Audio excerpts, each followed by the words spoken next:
Is my Jeep Gladiator Gremlin caused by a loose sensor? Let's find out.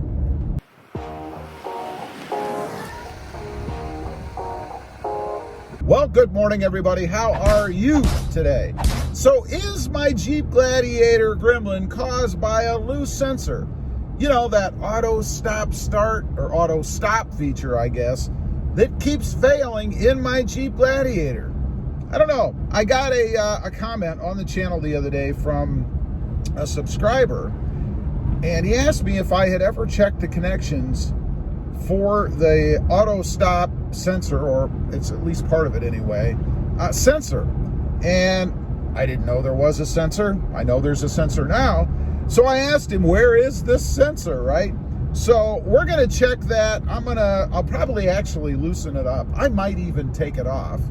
And then I'm gonna put it back on, make sure it's tight. And we're gonna find out if indeed this sensor could be the root of my problem.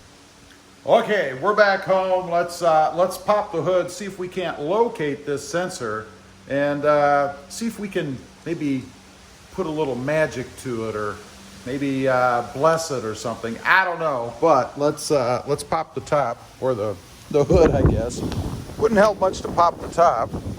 See if I can do this one-handed. Yeah, sort of. There we go.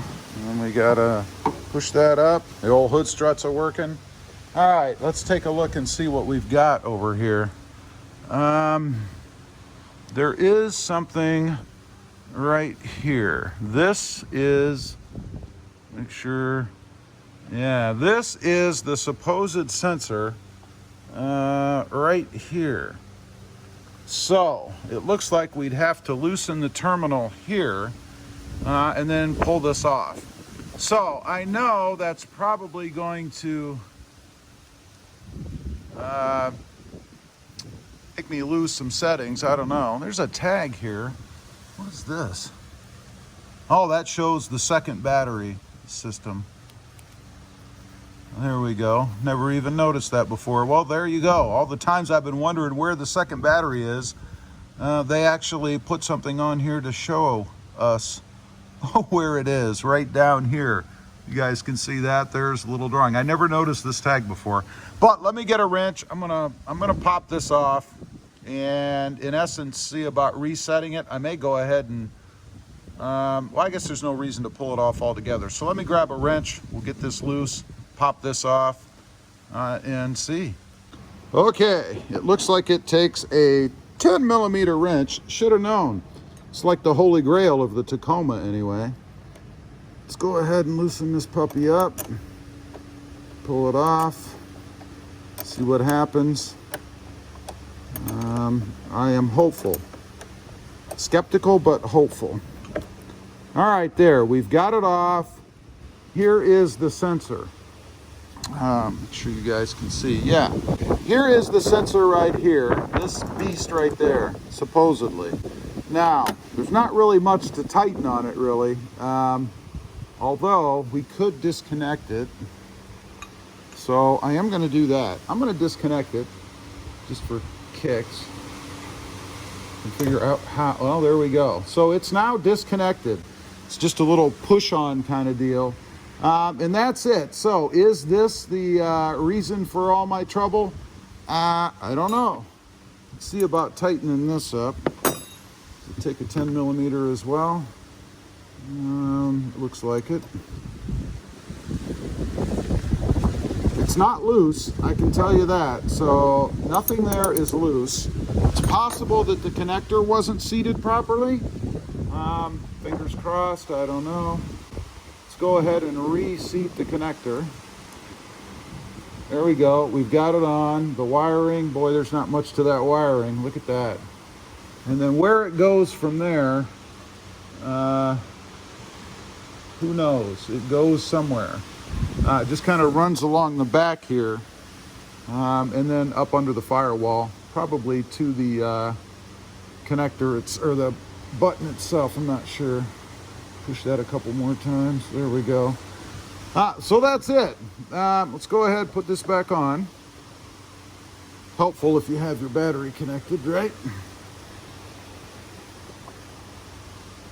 Make sure I get that seated on there. I hate messing with batteries. I don't know about you guys. I really don't like messing with batteries. Let's tighten it back up. And then I will put a wrench on that bolt again, or that nut, once I have this tightened down again.